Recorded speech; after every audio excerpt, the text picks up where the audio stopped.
I, 21, female, celebrated my 21st birthday a couple of days ago with my family. I just invited my family and none of my friends because I was hosting this dinner to reveal something very important to everyone.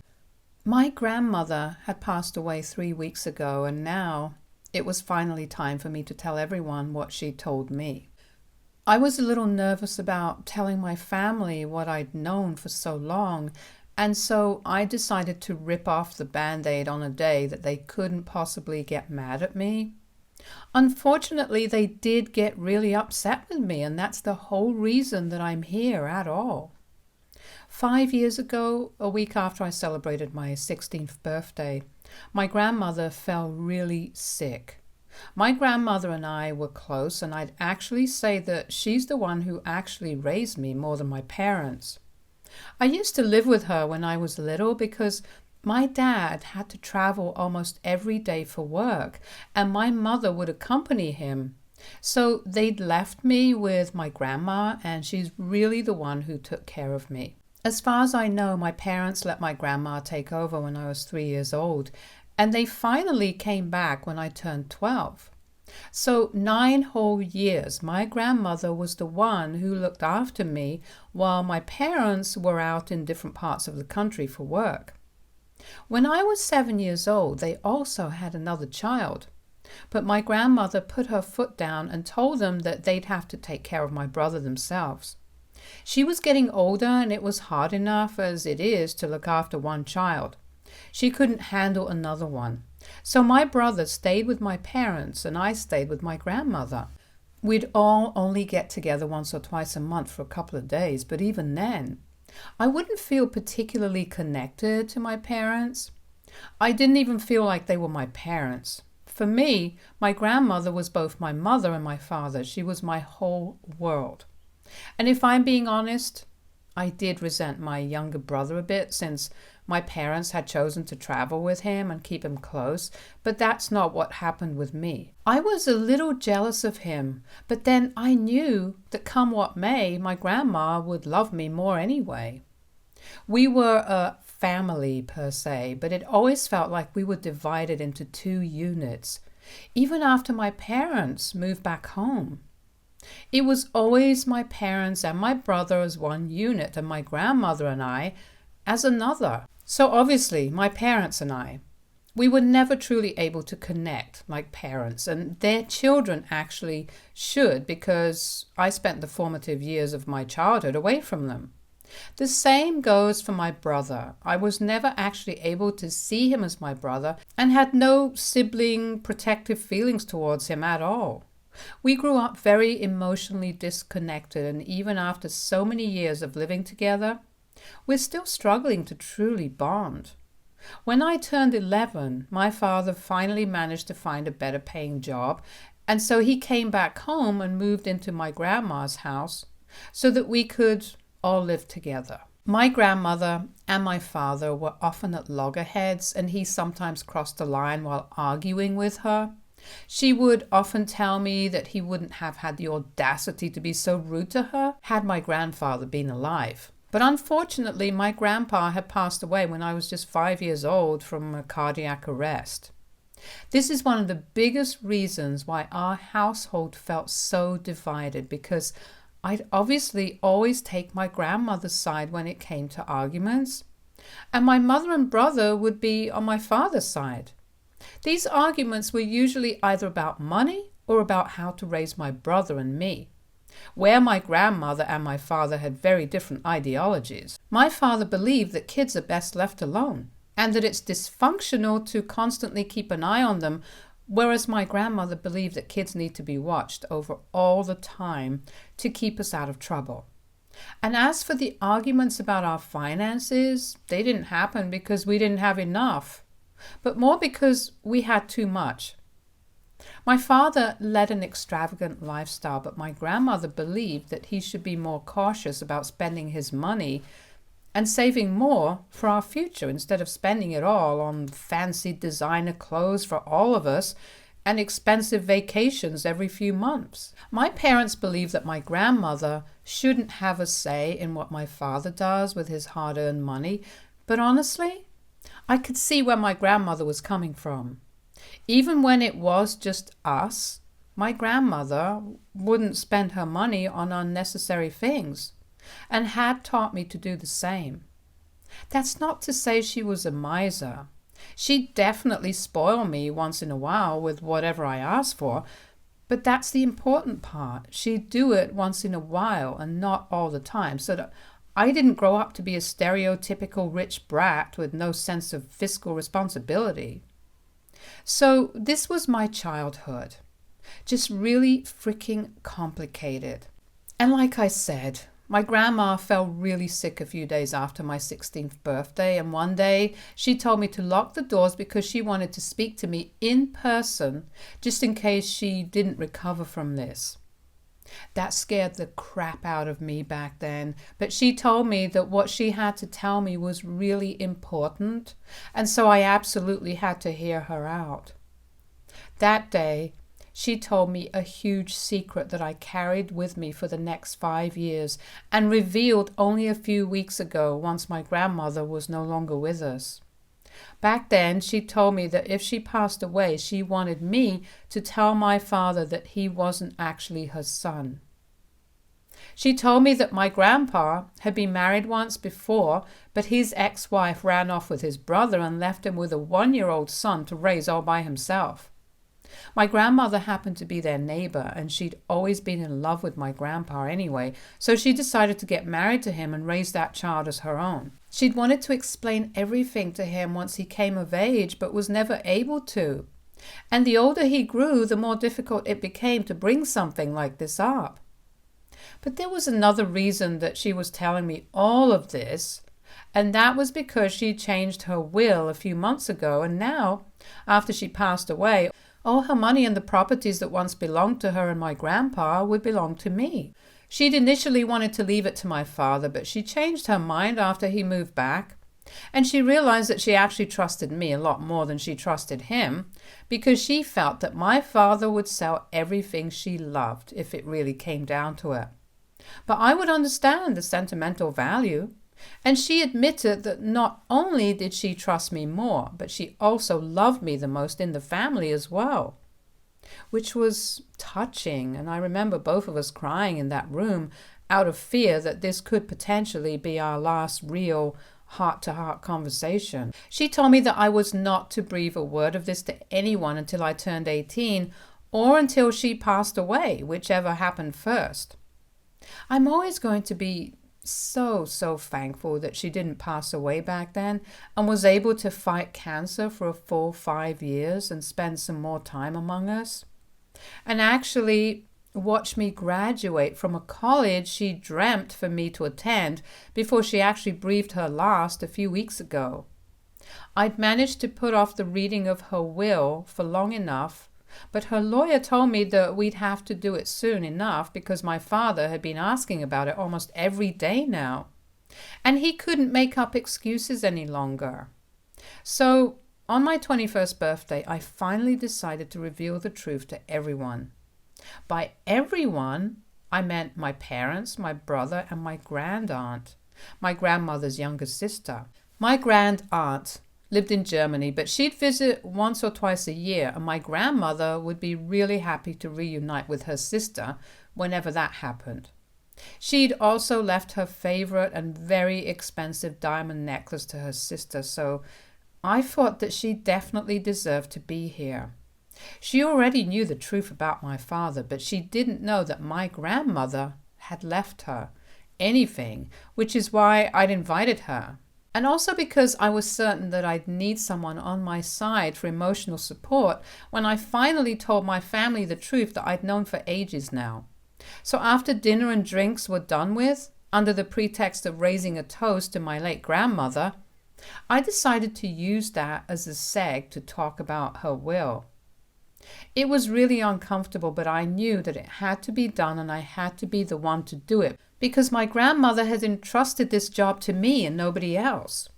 So I powered through my speech and somehow got it out that my dad wasn't actually my grandmother's real son and that she'd left everything to me instead of him because. She's told me to pass on this message after she was no longer with us because she believed that my father deserved to know the truth. She'd also told me the address and contact information of my dad's birth mother, and I also passed that on, just in case he wanted to get in touch with her. But my father didn't seem as interested in his parents as he was in the inheritance.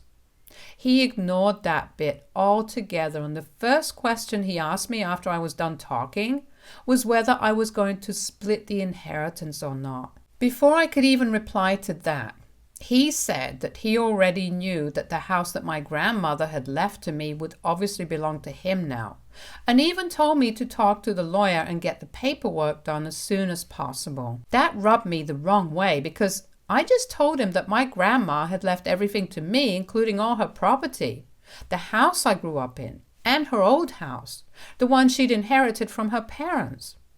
I reminded him that it actually belonged to me now, and he, very arrogantly, told me that I'd obviously be transferring it to him instead because he had more of a right on that house than I did since he'd grown up in that house.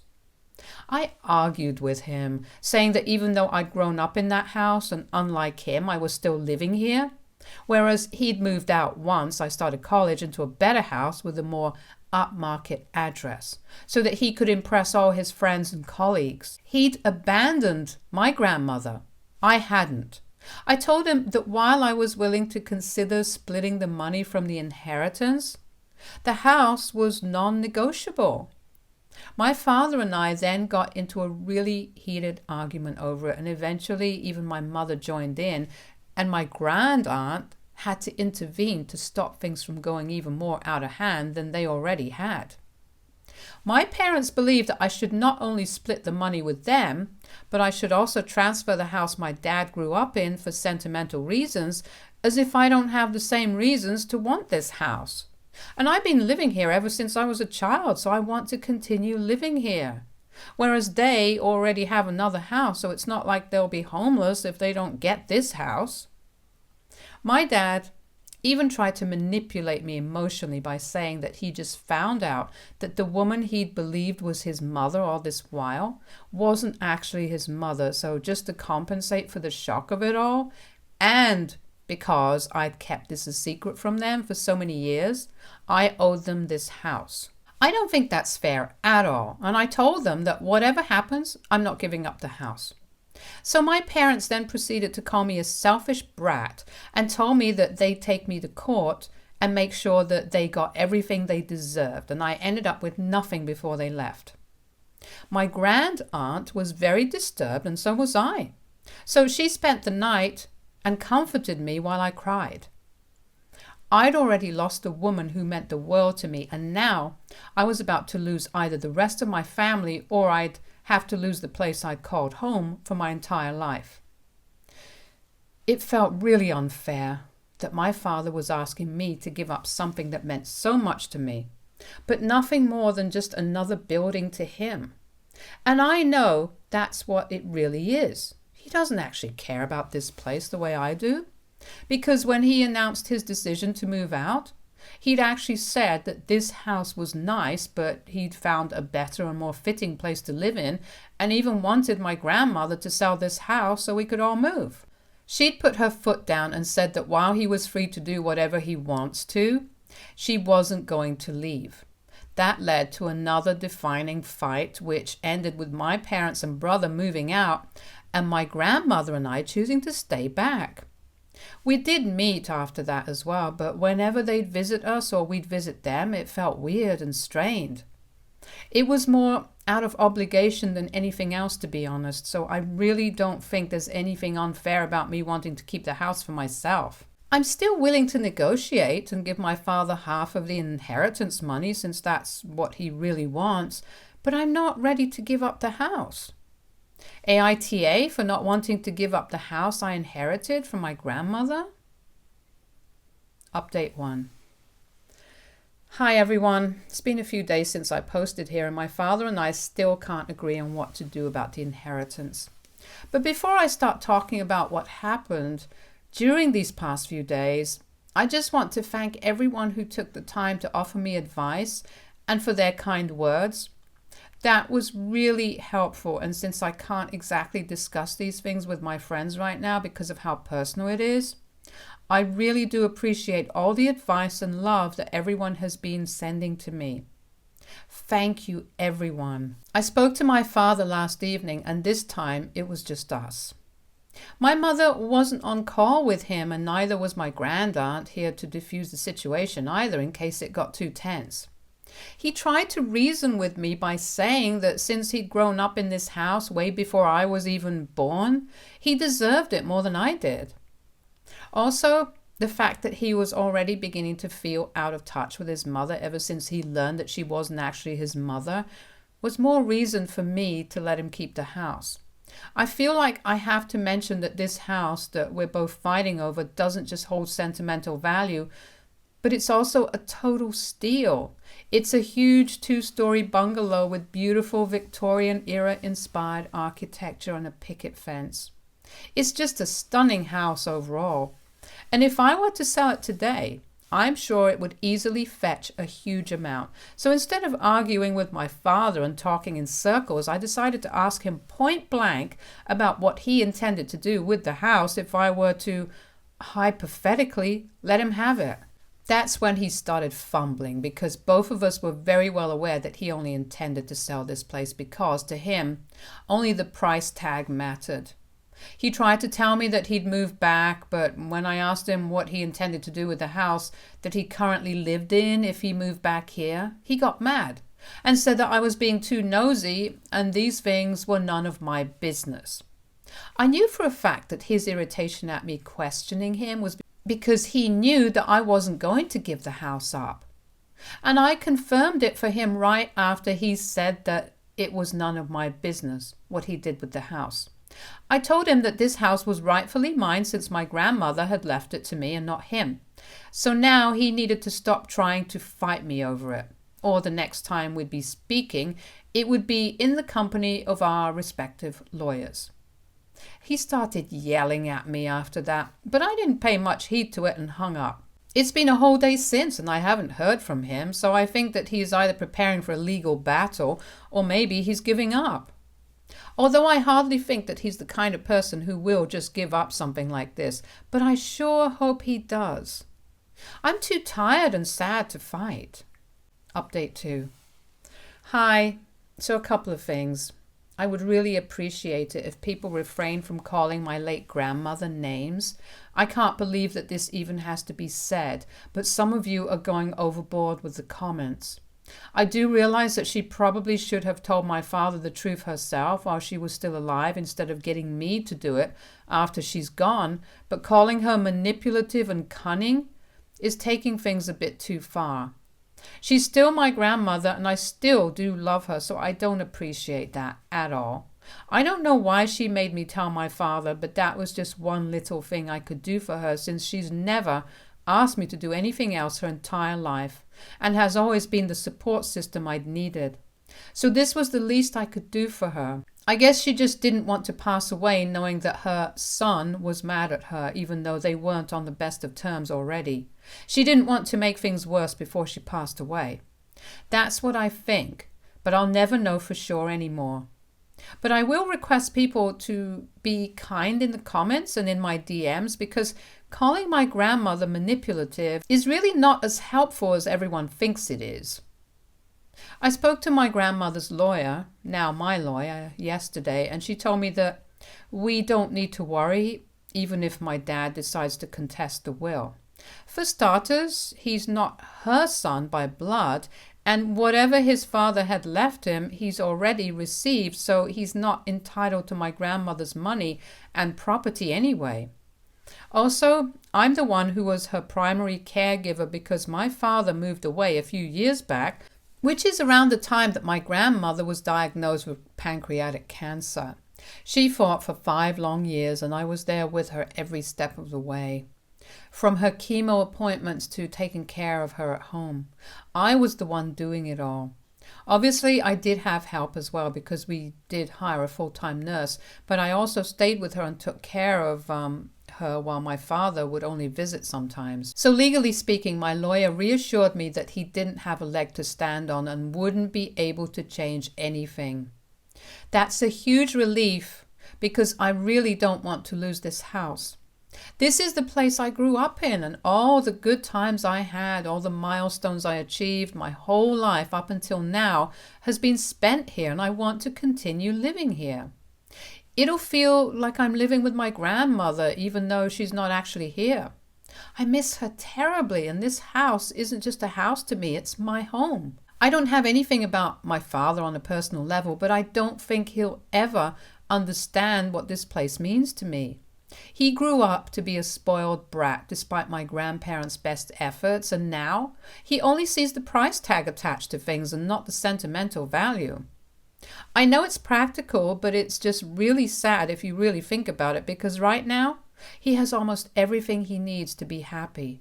But he's still fighting with me over this place and making himself unhappy on purpose when he can just let go gracefully. But I'm not afraid of fighting back anymore because I know I'm not going to lose my family. As I said in my first post, my parents were never really my family at all, and it's too late to fix things now. My brother is too young, and he'll obviously only be influenced by what our parents think and believe, so I can't count on him either, and my grandaunt is flying back to her family in just a week. So I'm on my own now. I'm not afraid of losing anyone, so my father can bring it on if that's what he really wants to do. Update 3.